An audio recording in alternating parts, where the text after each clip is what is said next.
اللہ جل وعلا کی حمد و ثنا کے بعد رسول رحمت، شفیع معظم، نبی محتشم، حضور ختم المرتبت صلی اللہ علیہ وآلہ وسلم کے حضور ناز میں اپنی عقیدتوں، ارادتوں اور محبتوں کا خراج پیش کرنے کے بعد واجب الاحترام ذوی الاحتشام معزز و مکرم سامعین، حاضرین، حاضرات، ناظرین و ناظرات، السلام علیکم ورحمۃ اللہ وبرکاتہ۔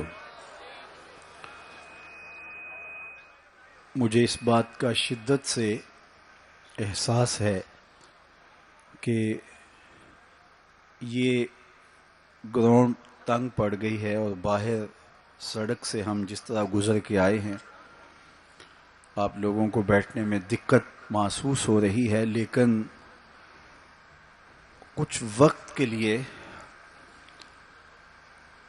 نظم و ضبط کے ساتھ اگر آپ تشریف رکھیں گے، مشکل سہنے کے باوجود ایک دوسرے کو راحت پہنچانے کی کوشش کریں گے اور اپنی توجہات کو میری جانب مبذول کریں گے تو آج کے اس اجتماع کا مقصد حاصل ہوگا۔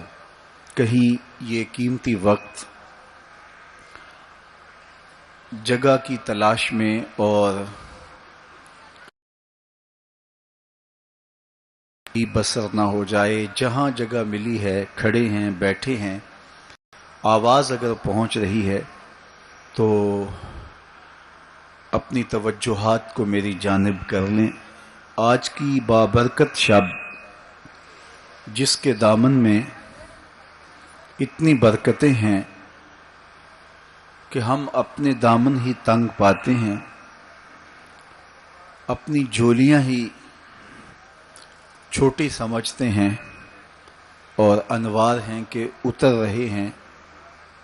دلوں کی دنیا حضور کی محبت سے سرشار ہے، اور آج ہمیں خوشی کیوں نہ ہو۔ آج کی شب میرے اور آپ کے آقا و مولا وہاں تک پہنچے ہیں جہاں کسی کا خیال بھی نہیں پہنچ سکتا۔ کوئی فلک تے رہ یار گیا، کوئی جا سدرا تے ہار گیا، ایک کالیاں زلفاں والا سی جڑا عرش تو بھی لنگ پار گیا۔ اتنا عروج کائنات میں حضور علیہ السلام سے پہلے نہ کبھی کسی کو ملا، نہ حضور کے بعد کسی کو ملا۔ وہ بلندیاں، وہ رفعتیں، وہ وسعتیں، وہ شان و شوکت، وہ عزت، وہ عظمت، وہ رفعت ان کا مقسوم ہوا جو انہی کا ہی حصہ ہے۔ اور اللہ تعالیٰ جل شانہ نے اتنا نوازا کہ کوئی کمی باقی نہیں رہی،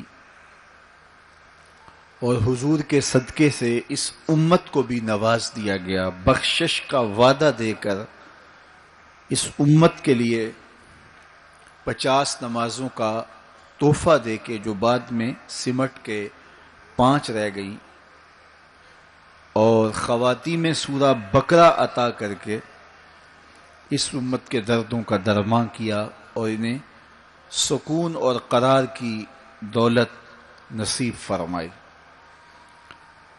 کتاب رحمت قرآن مجید اس واقعہ کو بہت شان و شوکت کے ساتھ بیان کیا ہے کہ وہ ذات پاک ہے جس نے اپنے عبد خاص کو، عبد مکرم کو،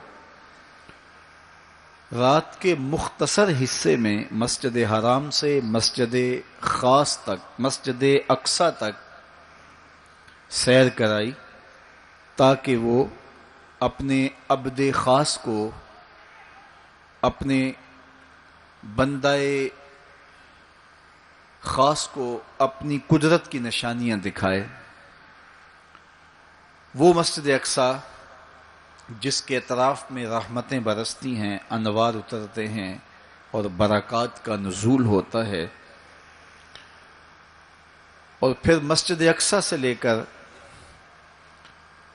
آسمان تک اور آسمان سے سدرہ تک اور سدرہ سے جہاں تک میرے رب نے چاہا اپنے محبوب کو سیر کرائی اور قدرت کے نشانات دکھائے، جنت کی سیر کروائی، حضور نے دوزخ کا ملاحظہ کیا،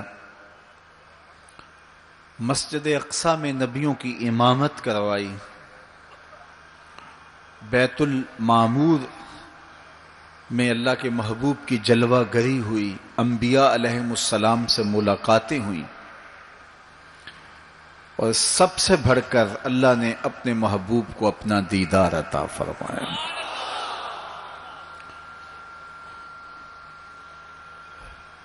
اب اس سرعت کے ساتھ، جس تیزی کے ساتھ حضور علیہ السلام تشریف لے گئے کہ رات کا مختصر حصہ تھا، قلیل وقت میں حضور گئے بھی ہیں اور آئے بھی ہیں، اور یہ ایک بہت بڑا امتحان تھا لوگوں کے لیے۔ کھرے اور کھوٹے کی پہچان ہونی تھی، لوگوں کے ایمان کا امتحان تھا، اور کفار نے اس پہ بہت ساری باتیں کی، اور ان کے ماننے میں یہ بھی نہیں آتا تھا کہ مسجد حرام سے مسجد اقصیٰ تک کیسے گئے۔ ابو جہل نے گلی گلی جا کے پروپیگنڈا کیا کہ ہمارا کون سا مسجد اقصیٰ میں آنا جانا نہیں ہے، تو 1 مہینہ جاتے ہوئے لگتا ہے، 1 مہینہ آتے ہوئے لگتا ہے، تو چھو کے بھی آنا ہو تو 2 ماہ چاہیے، اور یہ رات کے مختصر وقفے میں وہاں سے ہو کر آنے کی بات کر رہے ہیں، تو یہ کیسے ہم تسلیم کریں، یہ باتیں کیسے مان لیں؟ تو وہ مسجد حرام سے لے کے مسجد اقصیٰ تک حضور علیہ السلام کے جانے اور آنے کو نہیں مانتے تھے، اور ماننے والوں نے کہا سر عرش بھی گئے ہیں اور واپس آئے ہیں، ہم اسے بھی مانتے ہیں۔ ابو جہل نے گلی گلی جا کے کہا، اور اس نے یہ سمجھا کہ یہ میرے ہاتھ ایک چیز آ گئی ہے جس سے میں لوگوں کو حضور سے دور کر سکوں، اور وہ پوچھتا پھرتا تھا بتاؤ یہ بات ماننے میں آتی ہے؟ اچانک حضرت ابو بکر صدیق رضی اللہ تعالیٰ عنہ سے ملاقات ہو گئی، تو کہا ابو بکر تم ہی بتاؤ، اگر کوئی کہے کہ رات کے مختصر حصے میں گیا بھی ہوں اور پلٹ کے بھی آیا ہوں تو یہ بات ماننے میں آتی ہے؟ تو فرمایا بالکل ماننے میں نہیں آتی، چھو کے بھی آنا ہو تو 2 ماہ چاہیے۔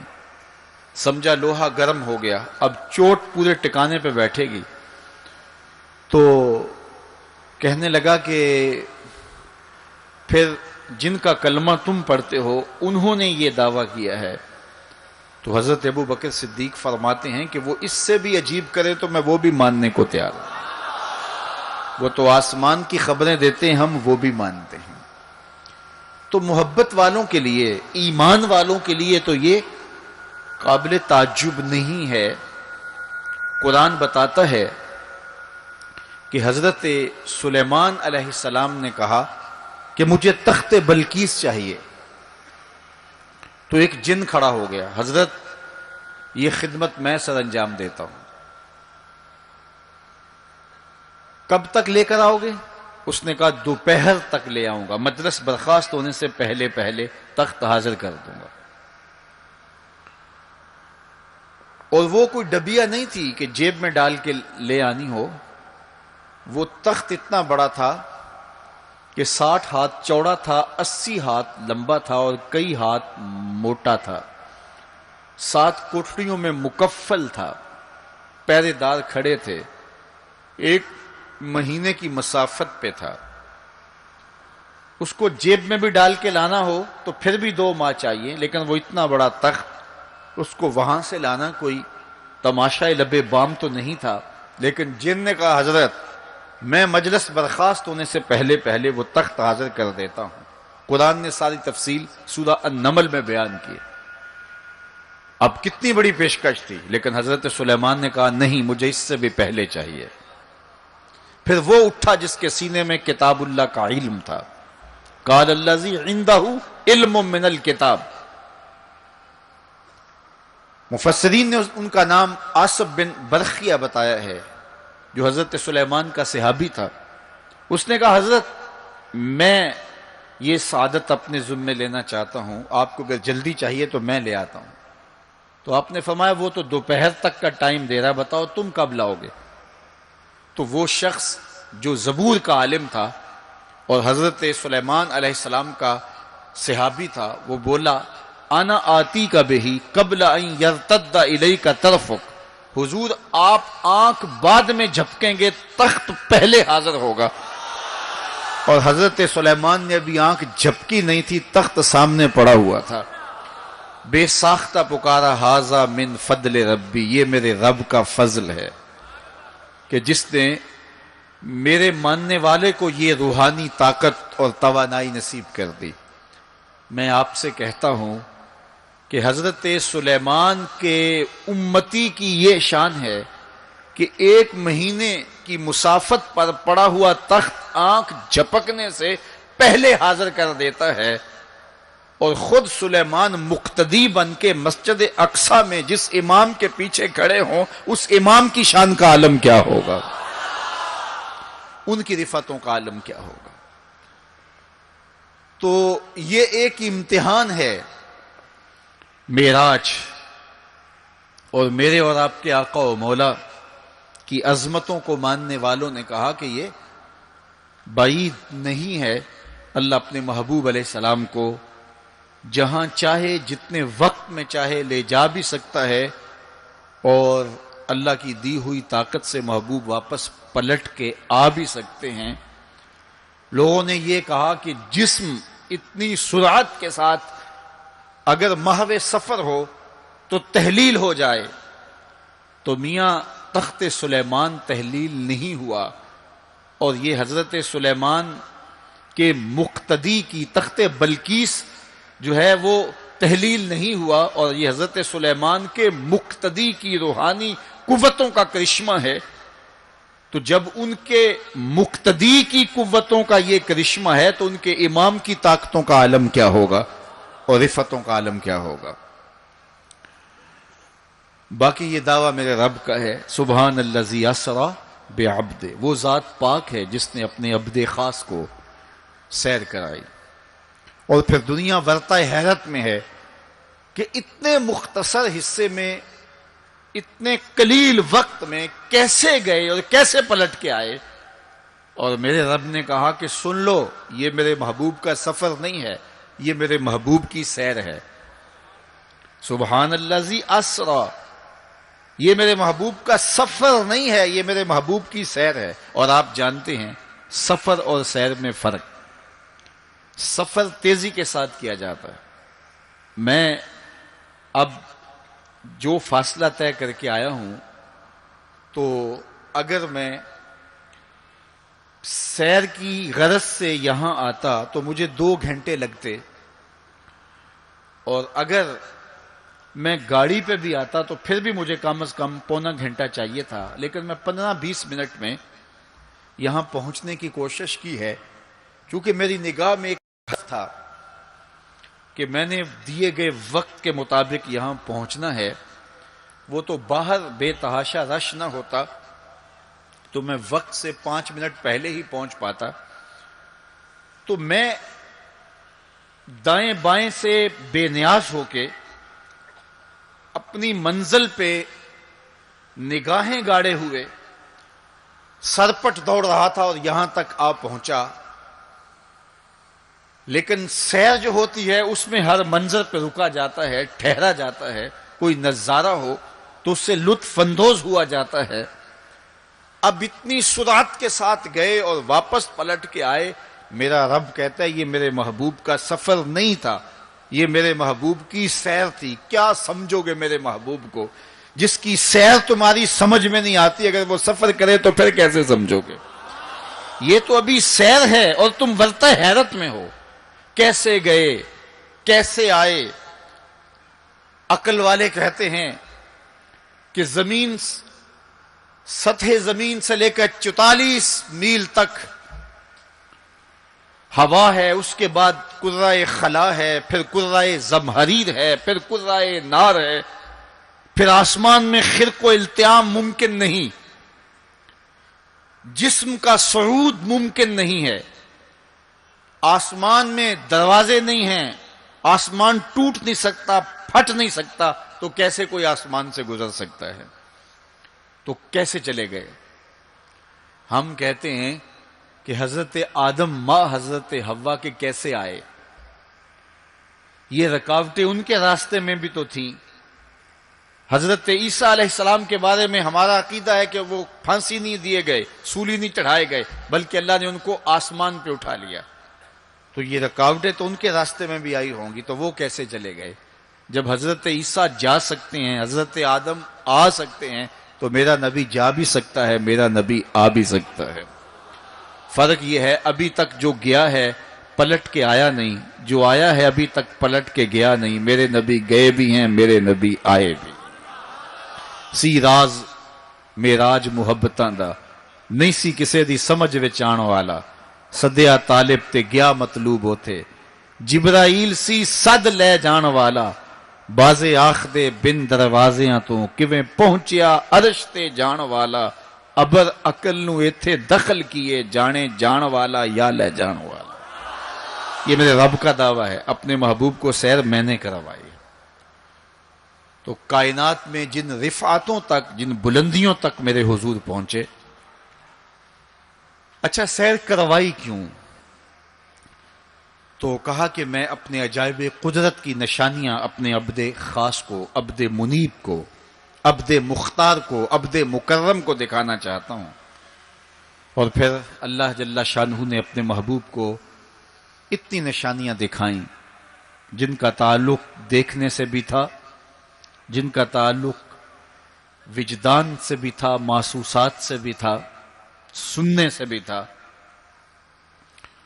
کبھی حضور علیہ الصلوۃ والسلام جنت کی خوشبو سونگھتے ہیں، نظاروں کی وادی دیکھتے ہیں، اور جنت کے محلات کو حضور ملاحظہ فرماتے ہیں، اور کبھی دوزخ کے اندر عذابوں میں مبتلا لوگوں کو حضور علیہ الصلوۃ والسلام دیکھتے ہیں، اور پھر اپنی امت کو بیان بھی فرمایا تاکہ وہ ان اعمال بد سے بچ جائیں جو جہنم میں لے جانے کا سبب اور ذریعہ ہے۔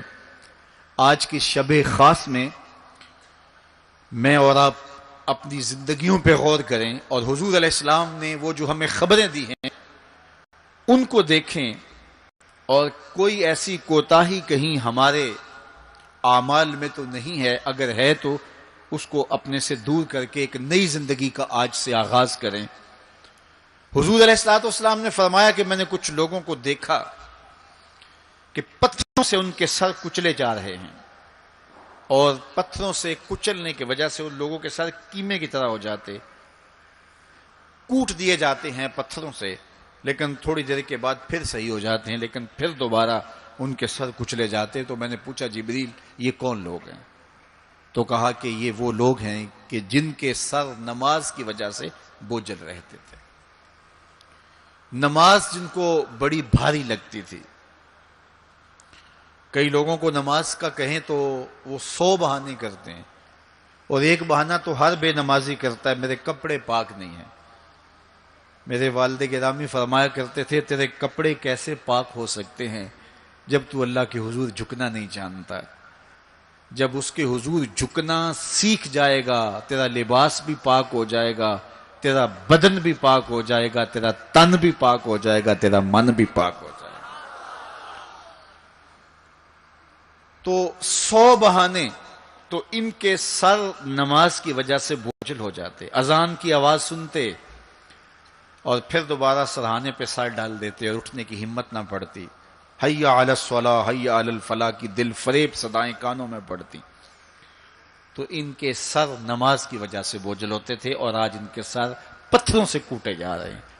اس پورے اجتماع میں جو اس گراؤنڈ کے کناروں تک ہے اور باہر گلی میں بھی اس لاؤڈ سپیکر کے ذریعے سے بازار میں بھی سڑک پر بھی آوازیں پہنچ رہی ہوں گی، تو آپ سب اور میں غور کریں کہ ہماری زندگی میں کہیں نماز سے کوتاہی تو نہیں ہے، اور یہ بھی سن لیجئے کہ یہ معراج کا تحفہ خاص ہے جو حضور لے کر آئے ہیں۔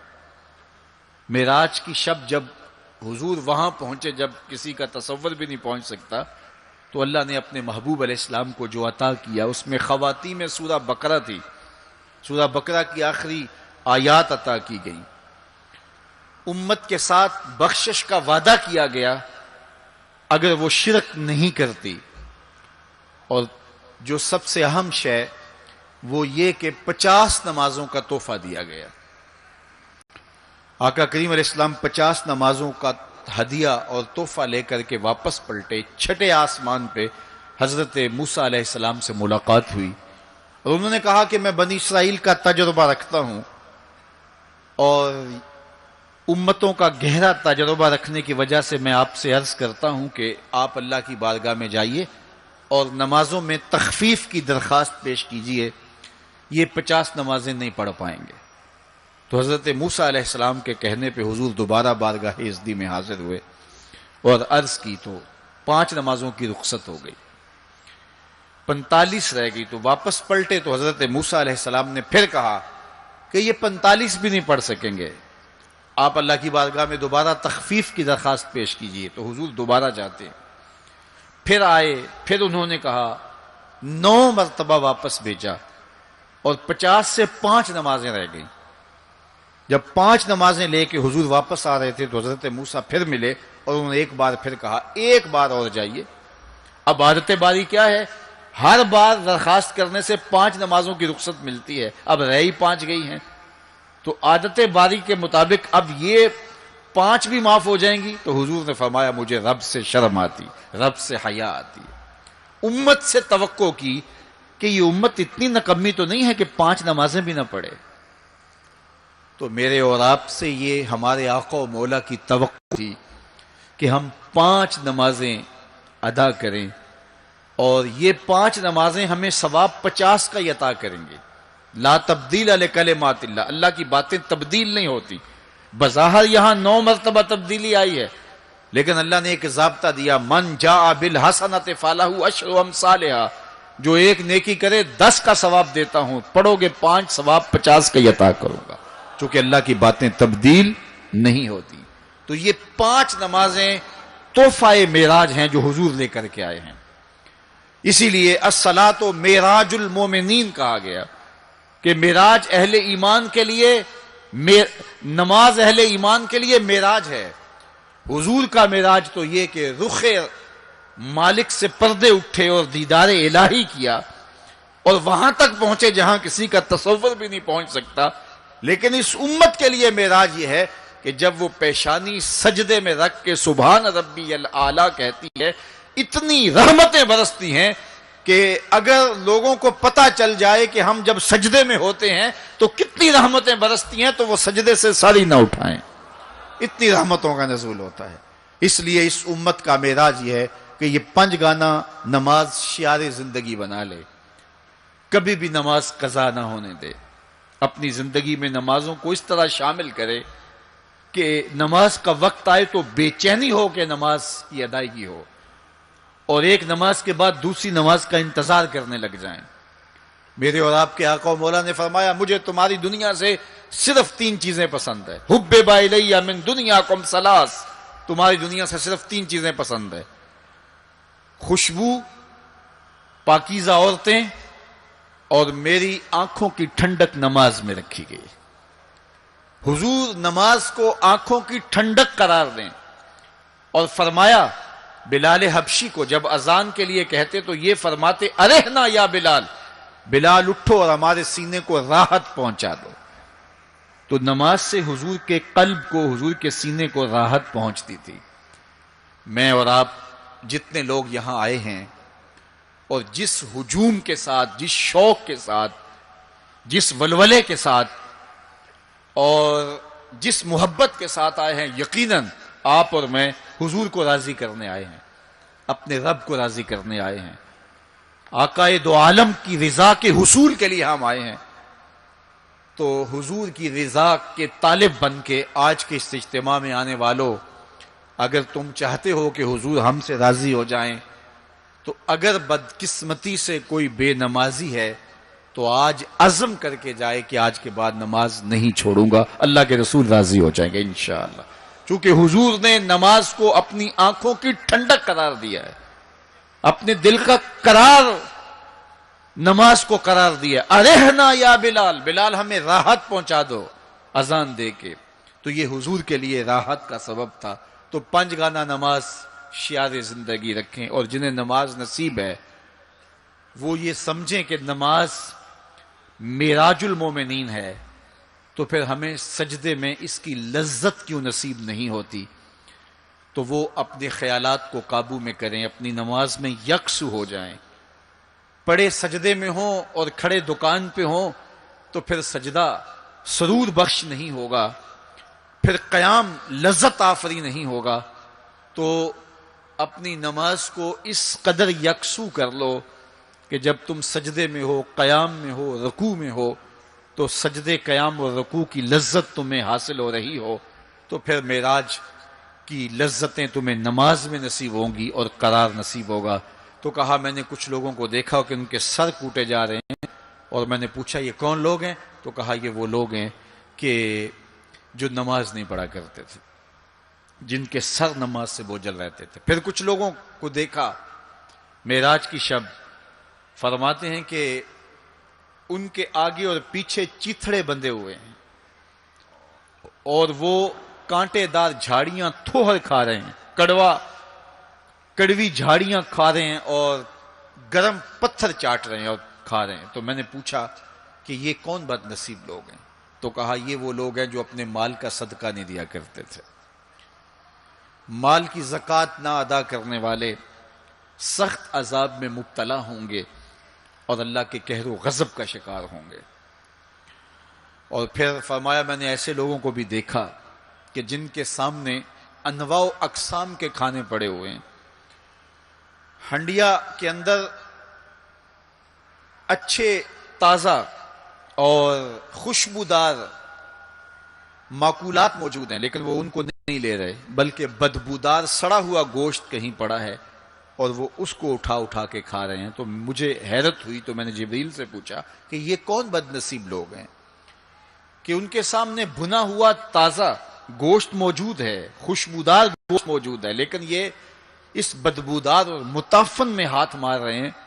تو کہا یہ آپ کی امت کے وہ بد نصیب لوگ ہیں کہ جن کو پاک طاہر اور پاکیزہ بیویاں میسر تھیں، لیکن اس کے باوجود وہ ناپاک عورتوں کے بستروں پہ راتیں بسر کرتے تھے۔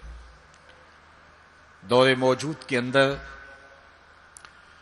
برائی اور بدی تیزی کے ساتھ پھیلتی چلی جا رہی ہے، اور جدید ذرائع ابلاغ نے، جس میں سوشل میڈیا پیش ہے، آنکھوں سے حیا تو چھین ہی لیا ہے، خیالوں کی پاکیزگی تو چھین ہی لی ہے، عصمت کے جوہر پر اتنی تیزی سے یہ آلات حملہ آور ہیں کہ اپنی نئی نسلوں کو بچانا اور ان کی حفاظت کرنا بہت ضروری ہو گیا ہے۔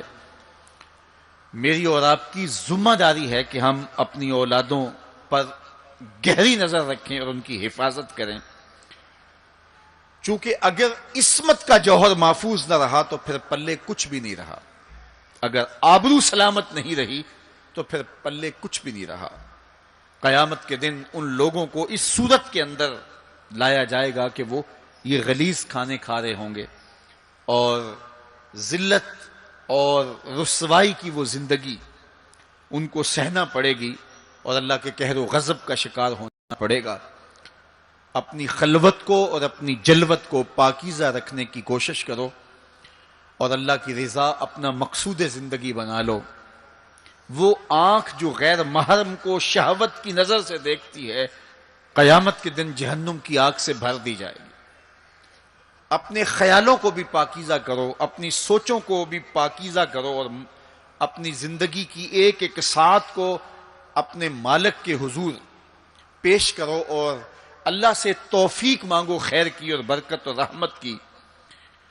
جب انسان کی نگاہ پاک نہیں رہتی تو خیال پراگندہ ہوتے ہیں، خیالات کی ناپاکیزگی اس کی عصمت کے جوہر پہ حملہ آور ہوتی ہے، اور شیطان کے لیے یہ بڑی خوشی کی بات ہے کہ کوئی نوجوان اپنی عصمت اور اپنی آبرو کو داؤ پہ لگا دے۔ تو دور موجود کے اندر یہ فتنہ تیزی کے ساتھ بڑھتا چلا جا رہا ہے، اس میں ہماری معاشرت کی ناہمواریاں اور جدید ذرائع ابلاغ اور قرب قیامت کی وجہ سے فتنوں کا آسمان سے بارش کی طرح برسنا ہے، لیکن جو اپنے آپ کو بچا لے وہی سرخرو ہوگا، جو نہیں بچا پائے گا وہ اپنی دنیا اور آخرت برباد کر لے گا۔ اللہ کے محبوب نے ارشاد فرمایا کہ میں نے کچھ لوگوں کو دیکھا کہ ان کی زبانیں لوہے کی کینچیوں سے کاٹی جا رہی ہیں، آگ کی کینچیوں سے کاٹی جا رہی ہیں۔ دو روایات ہیں، لوہے کی کینچیوں سے اور آگ کی کینچیوں سے۔ تو میں نے پوچھا جبریل یہ کون لوگ ہیں؟ تو کہا حضور یہ آپ کی امت کے فتنہ پرور خطیب ہیں، جو کہا کرتے تھے ان کا اپنا وہ عمل نہیں ہوا کرتا تھا۔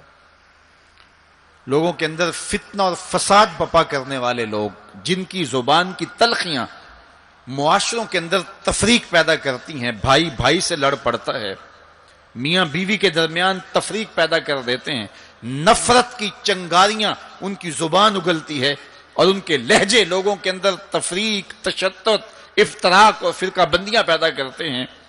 تو ایسے لوگ قیامت کے دن ان کی زبانیں لوہے کی کینچیوں سے کاٹ دی جائیں گی، جس کی صورت اللہ کے محبوب پہلے ہی ملاحظہ فرما چکے۔ تو بدترین اس امت کے لوگ بھی علماء ہیں اور بہترین اس امت کے لوگ بھی علماء ہیں۔ فتنہ انہی سے شروع ہوتا ہے اور انہی میں پلٹتا ہے۔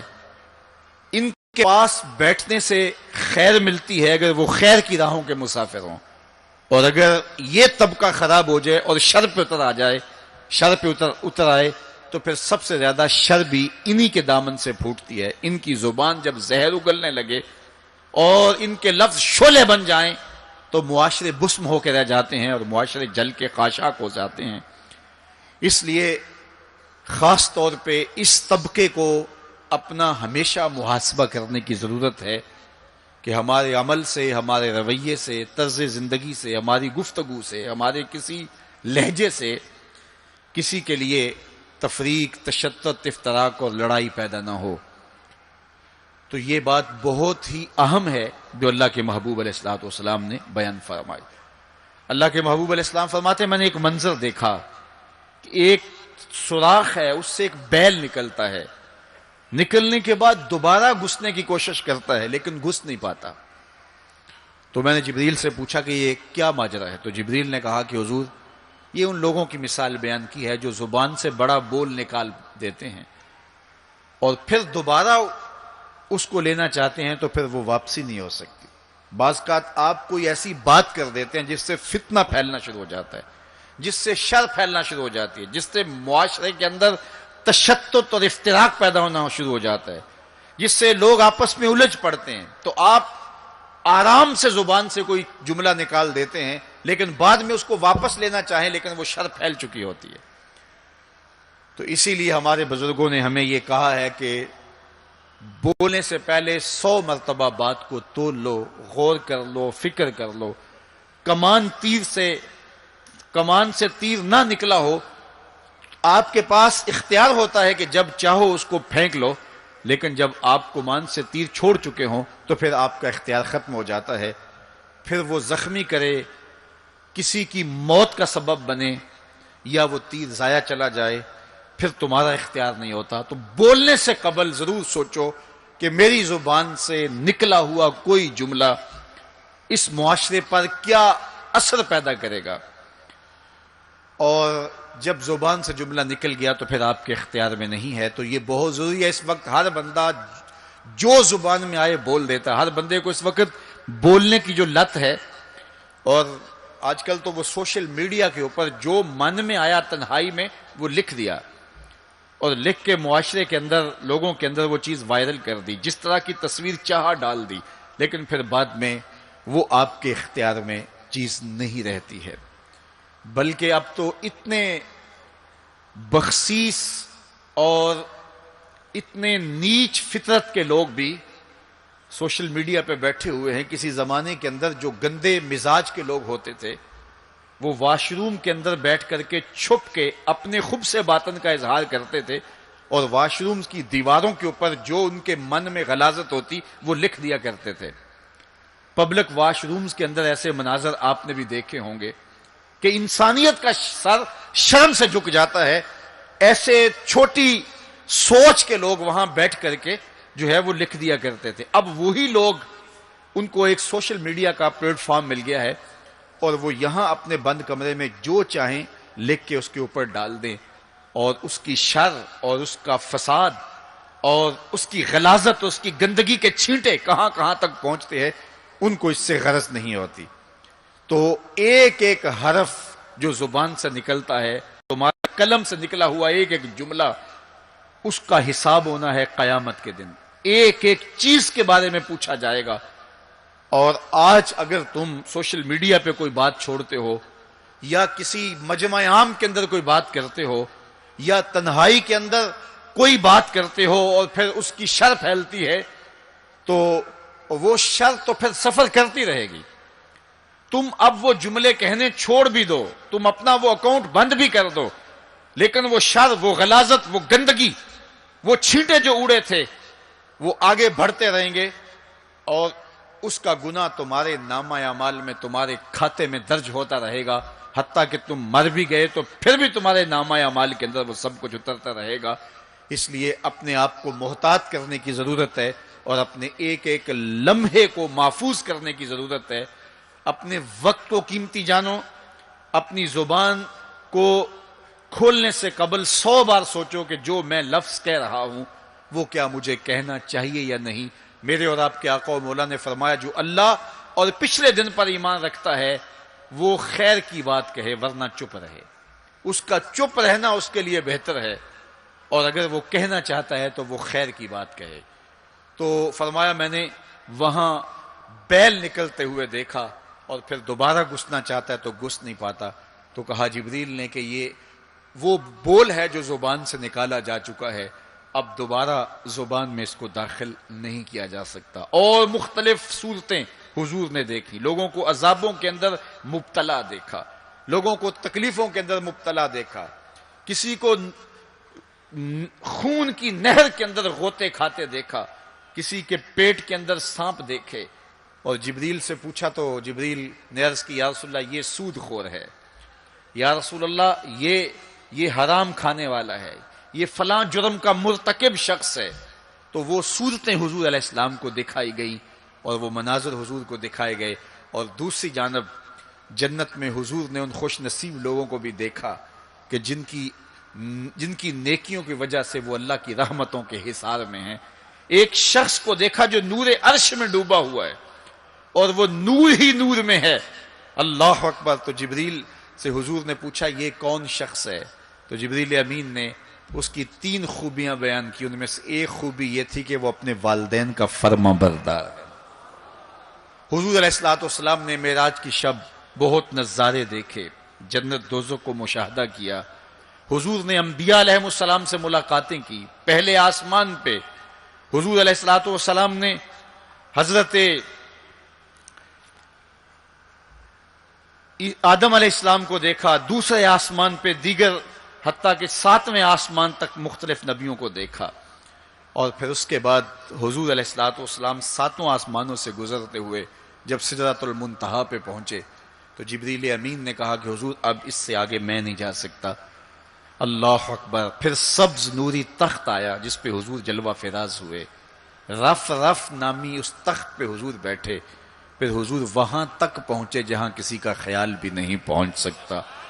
خرد سے کہہ دو کہ سر جھکا لے، گماں سے گزرے گزرنے والے، یہاں خود پڑے ہیں جہت کو لالے. کوئی کیا بتائے کدھر گئے تھے، سراغ عین و متا کہاں تھا، نشان کیف و الا کہاں تھا. نہ کوئی ساتھی نہ کوئی راہی، نہ سنگ منزل نہ مرحلے تھے. کمان امکان کے جھوٹے نکتوں تم اول آخر کے پھیر میں ہو. محیط کی چال سے پوچھو کدھر سے آئے کدھر گئے تھے. کوئی حد ہے ان کے عروج کی، بلغل اولاب کمالے. حضور علیہ الصلوۃ والسلام فرماتے رأیت ربی فی احسن صورہ، اللہ اکبر، سب سے بڑی دولت جو حضور نے ملاحظہ کی، سب سے بڑا نور جو حضور نے دیکھا، سب سے بڑی قدرت کی نشانی جو حضور نے دیکھی، وہ یہ تھا کہ حضور نے سر کی آنکھوں سے اپنے رب کا دیدار کیا۔ نور ہی نور، اجالے ہی اجالے، روشنیاں ہی روشنیاں۔ اللہ اکبر، خود بلایا محبوب کو اور اپنا جلوہ دکھایا۔ ایک کوہ طور پہ خود چل کے جاتے ہیں، رب آرنی انظر الیک، مالک میں تجھے دیکھنا چاہتا ہوں۔ تو جواب کیا ملتا ہے؟ لن ترانی، اے موسیٰ تم مجھے نہیں دیکھ سکتے۔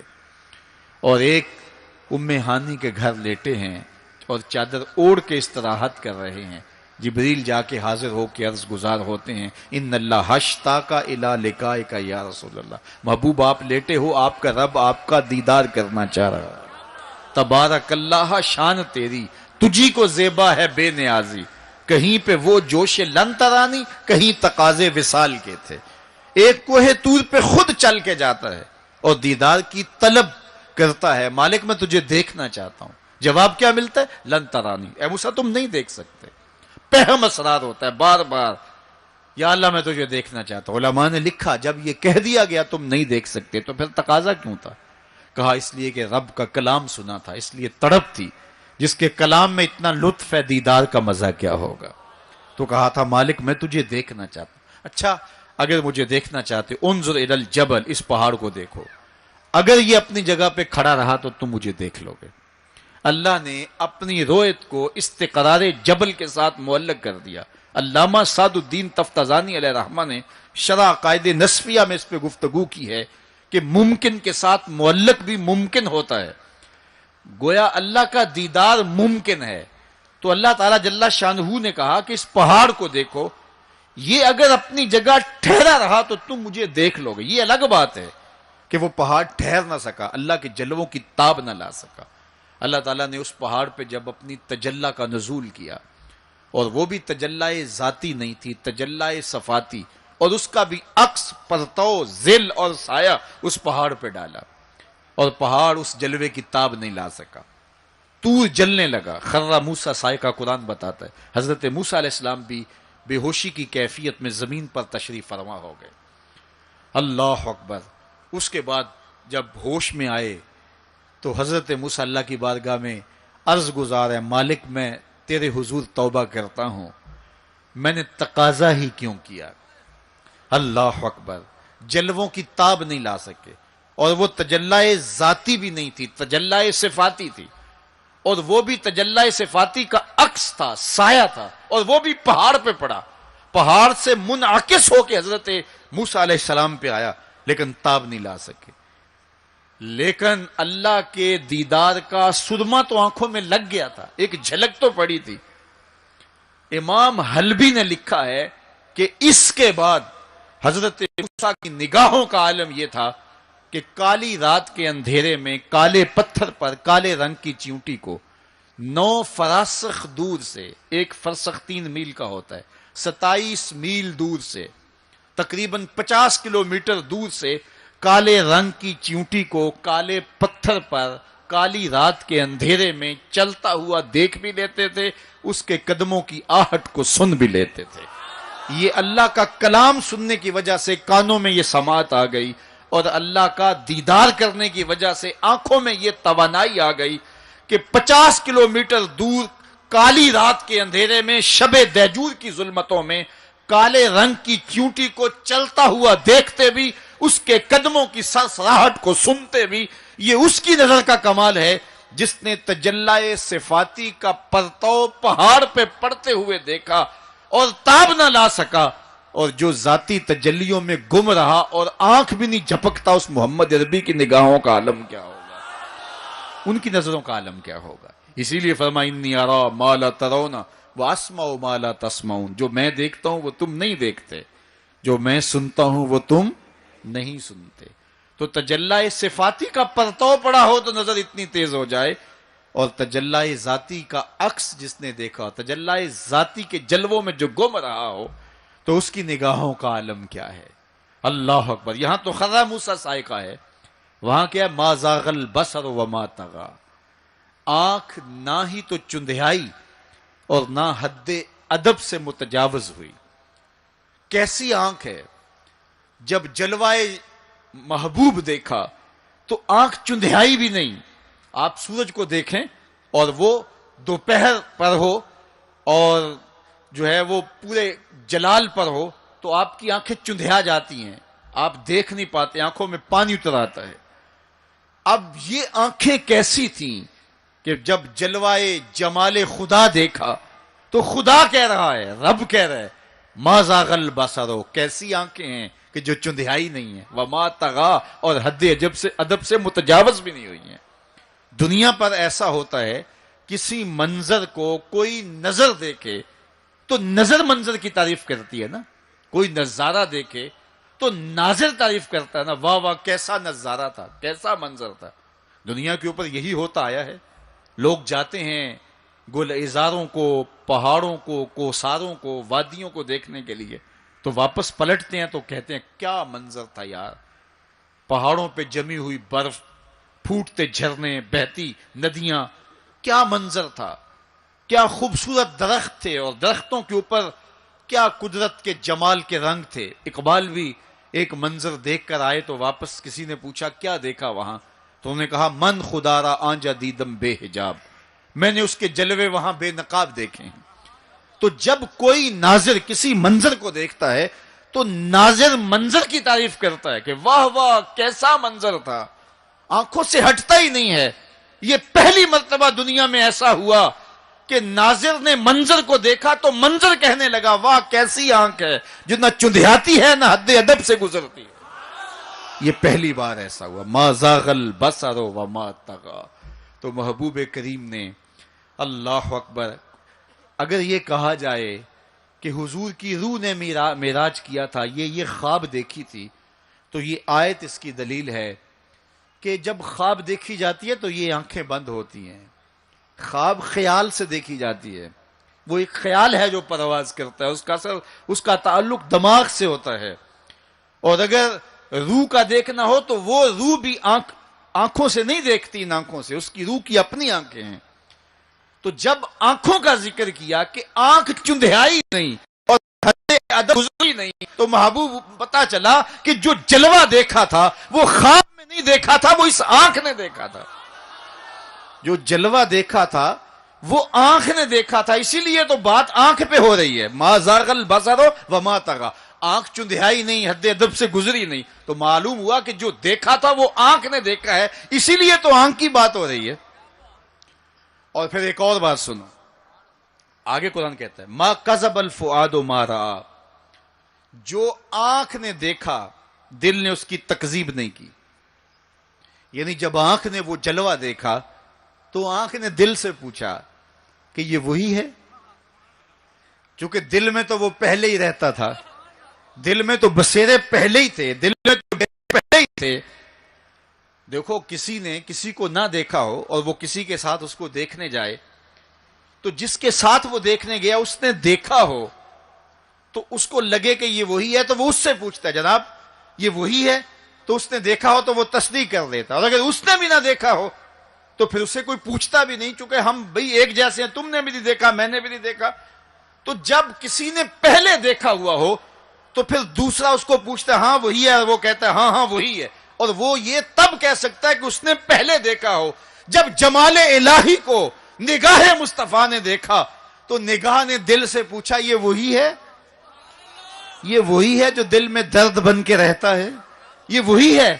ما کذب الفؤاد ما رأى، قرآن بتاتا ہے پھر جب آنکھ نے پوچھا نا دل سے تو دل نے تکذیب نہیں کی، دل نے کہا ہاں یہ وہی ہے۔ اب یہاں ایک جملہ کہتا ہوں اور میری تقریر یہاں اختتام کو بھی پہنچ جائے گی، تو یہ آپ کے لیے کافی قوی غذا ہوگی اور روح کو سرشار رکھے گی، اور وہ یہ کہ جو دل میں رہتا ہو وہ آنکھوں کے سامنے آئے، اسے تو معراج کہتے ہیں۔ جو دل میں بستا ہو وہ آنکھوں کے سامنے آ جائے، اسے ہی تو معراج کہتے ہیں۔ اس لیے دل نے تو پہلے ہی دیکھا تھا، دل میں تو وہ پہلے ہی رہتا تھا، آج شب جو ہے وہ آنکھ نے دیکھا تو آنکھ جو ہے وہ تڑپ کے دل سے پوچھتی ہے وہی ہے، اللہ اکبر۔ تو تو پھر آنکھ نے جب پوچھا تو دل نے ما کذب الفؤاد، دل نے تکذیب نہیں کی بلکہ دل نے تصدیق کی۔ اللہ اکبر۔ آپ قرآن پوچھئے، قرآن کہتا ہے افتمارونہ علی ما یری، تم بحث کر رہے ہو، لڑ رہے ہو، الجھ رہے ہو آپس میں اس پر کہ جو اس نے دیکھا، تم دیکھنے پہ الجھ رہے ہو۔ وَلَقَدْ رَآهُ نَزْلَةً أُخْرَى، جو پھر اس نے 2 بار دیکھا۔ تم ایک بار کی بات کر رہے ہو، اس نے 2 بار دیکھا۔ اللہ اکبر۔ ما کذب الفؤاد ما رأى۔ آنکھ کیسی ہے؟ حد ادب سے آگے نہیں گزرتی، چندیاتی بھی نہیں ہے، بات ساری آنکھ کی ہو رہی ہے، تو پھر بات خواب کی کہاں آ گئی؟ آنکھ کی بات ہو رہی ہے، آنکھ ہی دل سے پوچھ رہی ہے، تو بار بار آنکھ کی بات ہو رہی ہے، آنکھ نے دیکھا، آنکھ نے دیکھا۔ اچھا صرف دیکھا ہی کوئی بات نہیں ہوئی؟ اللہ اکبر۔ صرف دیکھا ہی کوئی بات نہیں ہوئی؟ قرآن سے پوچھتے ہیں، سورہ نجم اٹھاتے ہیں، فَأَوْحَى إِلَىٰ عَبْدِهِ مَا أَوْحَىٰ، کہاں باتیں بھی ہوئی تھیں۔ اللہ اکبر۔ اب ساری توجہ ادھر ہوگی، کیا بات ہوئی؟ اعلامیہ کیا جاری ہوا؟ یہ مرکزی نقطہ ہے نا، ملاقات ہوئی ہے، اب کان کھڑے ہو گئے، پھر کوئی بات بھی ہوئی، جواب آیا ہاں ہوئی۔ فَأَوْحَىٰ، ہاں بات ہوئی، فَأَوْحَىٰ إِلَىٰ عَبْدِهِ، اس نے اپنے بندے سے کوئی بات کی۔ اب سماعتیں رک گئیں، سانسیں بھی رک گئیں، اب سنیں تو صحیح کیا بات ہوئی، اب سنو کیا بات ہوئی۔ اور اس بات پہ بات ہی ختم ہے۔